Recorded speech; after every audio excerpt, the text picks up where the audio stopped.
Como é que você vê essa situação de treinador estrangeiro na seleção brasileira? Você é a favor? Você acha que tem algum nome? Cara, na seleção brasileira, não.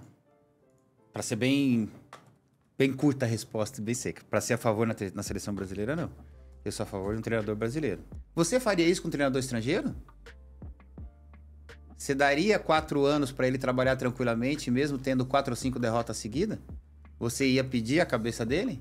Você ia colocar em dúvida o trabalho dele? Boa, excelente ponderação. Se você não vai colocar em dúvida o trabalho do treinador estrangeiro, por que você coloca em dúvida do treinador brasileiro? Porque o gringo vem com grife, né, Cafu? O Dorival é produto nosso, o povo tende aqui a menosprezar o que é nosso. Concordo com você que o grego vem com grife, perfeito. Mas essa grife levou ele a ser pentacampeão do mundo? Não levou. Quem levou a ser pentacampeão do mundo foi quem? No nosso estilo, o nosso treinador, nossa cultura. A nossa cultura. Então por que não valorizar a nossa cultura que deu uma mudada, que é pentacampeã mundial? Mas não deu uma mudada? Que deu uma mudada? Aquela hegemonia, aquela coisa bonita. Pode ter dado, mas coisa bonita hoje não ganha mais jogo, a gente sabe disso. Em 94, por exemplo, nós ganhamos a Copa do Mundo nos pênaltis. E o pessoal reclamava do Zinho, reclamava do Raí. O Zinho, parceiro, sempre falava, me xingavam a beça e a gente foi campeão. Foi campeão, pô. Que taticamente foi de extrema importância pra nós. Zinho, Dunga e Mazinho. E Mauro Silva. Mauro Silva, Esses Maurão. 4 foi de extrema importância pro esquema tático nosso. Não importa se vai jogar bonito ou feio. O que importa é que nós vamos ganhar o título. E ganhamos. O Brasil só é pentacampeão porque ganhou em 94. Se não tivesse ganhado no 94 naquele estilo, não era pentacampeão. Então, só voltando dos treinadores, não que eu sou contra treinador estrangeiro, hipótese nenhuma, mas para a seleção brasileira, tem que ser um treinador brasileiro. Mesmo que... Desculpa, vai. Pode não, mesmo que seja um treinador gringo que já trabalhou aqui, ou o Abel Ferreira, ou o Jorge Jesus. Cara, mesmo. Porque os mesmos 4 anos que você vai dar para esse treinador trabalhar com tranquilidade, dá para um treinador brasileiro trabalhar com tranquilidade. Eu tô te falando porque depois da Copa do Mundo de 2022, cara, nós demoramos quase 1 ano para escolher um treinador. Aí nós escolhemos um treinador que depois de 1 ano nós mandamos embora. Depois que mandamos esse treinador embora, nós ficamos mais 6 meses sem escolher um treinador. Olha que absurdo. Todo mundo achou lindo da Argentina, que era o primeiro ano dele como treinador na Copa, ou na última Copa, qual é o nome dele? O Scaloni. Todo mundo achou lindo. Aí o nosso não pode ser, que é a primeira Copa. E o Scaloni não tinha nenhum trabalho antes Nada. ainda. Nada. E o nosso não pode ser o primeiro? Mas dá pra ele a tranquilidade que ele precisa. E falar pra ele, ó, você vai ficar 4 anos aqui, aconteça o que acontecer. Sabe por quê? O Brasil nunca vai ficar fora de uma Copa do Mundo, disputando as eliminatórias. Eu fiquei com um pouco de medo nessa Nunca vai. Não, em hipótese nenhuma, em nenhum momento, lá atrás, olha só. Cafuringa, lá atrás, no início da eliminatória. Olha só, mesmo no início das eliminatórias, em nenhum momento eu fiquei preocupado em relação à classificação da seleção brasileira para a Copa do Mundo. Eu te falo porque eu disputei 4 Copas do Mundo. Eu disputei várias eliminatórias. 3 finais seguidas. 3 finais seguidas. Eu sei o que é isso. No final, o Brasil classifica. Nem que for no último jogo. Tipo 93. Tipo 93, tipo 2002 para a Copa do Mundo 2002. Nem que tem que fazer o jogo de lá com a Oceania. Mas o Brasil não fica fora da Copa do Mundo. Já sabendo que o Brasil não fica fora da Copa do Mundo, você me fala pro nosso treinador, ó, você tem 4 anos para definir um esquema tático, um padrão de jogo e dar uma identidade para a seleção brasileira. Aí você vai ver como é que o Brasil, que esses meninos vão conhecer todos os jogadores da seleção brasileira. De ponta a ponta. Vão conhecer todos os reservas e vai saber como é que o esquema tático da seleção brasileira joga. Mas para isso, você precisa ter um treinador que fala assim, ó, o meu time titular é esse. Eu só vou mudar se tiver lesão, se tiver expulsão ou se eu não tiver condições. Se não, esse é o meu esquema tático, esses são os meus jogadores e só vai mudar se acontecer algum acidente. Foi assim em 94... Foi assim em 98 e foi assim em 2002. E foi assim em 2002. Mas eu acho que tinha uma matéria-prima diferente. Mas nós tínhamos um time definido também. Porra, 2012, a matéria-prima nossa é boa. A matéria-prima nossa para 2026... Fala o time de 22 aí. Do Jardim Irene. De 22 não, desculpa. De 2002. Da Jardim Irene que você levantou lá pra gente. De 2002. Marcos, Lúcio, Roque Júnior e Edmilson, Roberto Carlos. Cleberson e Gilberto Silva, Ronaldinho Gaúcho, Ronaldo e Rivaldo. Porra. E o Cafu do lado de lá. Porra, Cafurinha. Fala o ataque de novo pra gente, vai. Ronaldinho Gaúcho, Rivaldo e Ronaldo. Porra, cara. Foda, cara. Sabe, foram jogadores campeões do mundo. Sim, sim. Essa geração pode ser uma geração campeã do mundo. Tem Vini, Rodrigo, Neymar. Nós temos Vini, Rafinha, Savinho, Rodrigo, Neymar, se tiver o próprio Paquetá, que tá com alguns problemas lá, mas é bom jogador. Nós temos a seleção boa. Essa seleção pode se transformar numa excelente seleção e ir para a Copa do Mundo jogando e ganhando.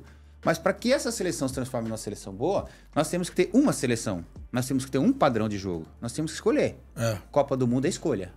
E se você escolher errado, você volta para casa. Paga com um título. Você paga com título. Por isso que o treinador tem que ser firme e falar, o meu esquema é esse, os meus jogadores é esse. O resto vai encaixar. Vai ter que deixar a gente boa de fora? Vai. Para você ganhar uma Copa do Mundo, você tem que deixar a gente boa de fora. Você tem que deixar a gente boa no banco, pronto para entrar a qualquer momento. O 98, o Edmundo tava voando. Achou até que fosse jogar no lance lá da convulsão do Ronaldo. Foi escalado na Globo, o Galvão falou e depois, voltou e o Edmundo ficou de bom. Nós tínhamos muitos jogadores bons a qualquer momento. Mas é uma opção do treinador. O treinador tem que falar, o meu esquema vai ser 4-4-2, o meu esquema vai ser diferente... Mas se eu optar por esse esquema, eu tenho que deixar 2 caras bons de fora, não tenho? Tem que deixar. Deixa os 2 caras bons de fora. Eu acho que criou-se também uma cultura no Brasil muito ruim, que só presta o que é gringo ou novo. E aí a gente fala muito isso na Band lá, porque, por exemplo, o Filipão, que ficou descredibilizado por algumas pessoas, e aí há pouco tempo atrás quase ganhou a Libertadores, foi a final com o Flamengo, com o Atlético Paranaense, e o Campeonato Brasileiro, se tem mais 6 rodadas, foi que o Palmeiras ganhou do Botafogo, né? Foi com o Atlético Mineiro. Atlético Mineiro, com o Galo. Se tem mais... foi a virada do Palmeiras no Botafogo, mas ele com o Atlético Mineiro. O Galo fez assim, ó. Se tem mais 5 rodadas, pra mim o Galo levava aquele... Agora, com 72, eu acho. 70 e poucos anos. Então, assim, aí... Porra, com tudo... Gente, não tem nada contra treinador novo, muito pelo contrário, tem vários ótimos. Mas aí pega um cara sem trabalho nenhum, sem lastro nenhum. Não, esse presta porque esse joga boxe to boxe. O Filipão não, porque o Filipão... Porra, e isso me consome. Ah, você é saudosista. Eu sou saudosista. O Cafu é um cara polido, ele... Não, mas era diferente. Antigamente era diferente. Você falou agora do Parreira, inteligentíssimo, gostava de uma resenha. Se o Parreira... Óbvio que, né, são tempos diferentes, mas...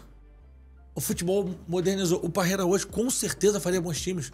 Com material humano, com certeza faria bons times. Certeza absoluta. Competitivo, faria, porque ele ia montar o esquema que ele sabe montar, ia treinar o time do jeito que ele sabe treinar e ia colocar pra jogar. Mas ele não ia fugir da filosofia de trabalho dele, da metodologia de trabalho dele. O famoso 4-4-2, esse é o estilo de jogo do Parreira, que todo mundo sabe, mas o Parreira treina esse time pra jogar dessa maneira. Quando a gente fala de jovens, cara, você só vai saber se o jovem tem capacidade ou não se você der oportunidade para ele. Se você não der oportunidade para ele, não deixar ele trabalhar, não adianta. Mas também não adianta você dar oportunidade para um jovem e depois de 4 ou 5 jogos você pedir a cabeça desse jovem. Aí você vai queimar ele. Aí você vai acabar com a carreira dele. Aí sim você vai falar para ele, ó, não é capaz. Como não é capaz? Sabe por que ele não é capaz? Porque ele fez uma programação de começo, meio e fim. Ele no só meio teve começo. Tirou, Ele nem chegou no meio. Não tem como. Não deu tempo dele chegar no meio e desempenhar e desenvolver aquilo que ele quer, a capacidade técnica dele, tática. Então, se você vai dar hoje a oportunidade para um jovem, deixa esse jovem completar o trabalho. Eu fico louco. Eu sou contra mandar treinador embora durante um campeonato. Mas aí no Brasil... de um campeonato. Isso é uma falta de respeito. Cara, outro dia eu vi um treinador sendo mandado embora faltando 5 rodadas para terminar um campeonato, meu. Mas isso quer dizer que o outro que vai entrar com 5 rodadas vai ser herói? E se ganhar 2 ele vira herói e aquele treinador era um fracassado? Que foi meio que o que aconteceu no Flamengo do ano passado. O Tite não conseguiu mostrar um futebol vistoso, o Flamengo não conseguiu ganhar. Veio o Felipe Luiz, o Felipe nem queria aceitar, falou que, poxa, Tite, não quero, porque é você. Entrou, ganhou a Copa do Brasil. Pegou a semifinal, não foi, João? O Felipe Luiz. Obviamente, o Flamengo deu uma levantada, que você sabe quando chega treinador novo. Ainda mais o Felipe, que era jogador. O Flamengo deu uma arrancada, o Gabi, que não vinha bem. Jogou 2 partidas boas, depois deu uma caída de novo agora esse ano. O Felipe levou o mérito, mas assim, o Tite teve um trabalho do início e não conseguiram deixar o Tite trabalhar no Flamengo. Porque a maioria dos treinadores precisa dar uma resposta urgente para a torcida e a primeira resposta que eles dão, qual que é? Mandar o treinador embora.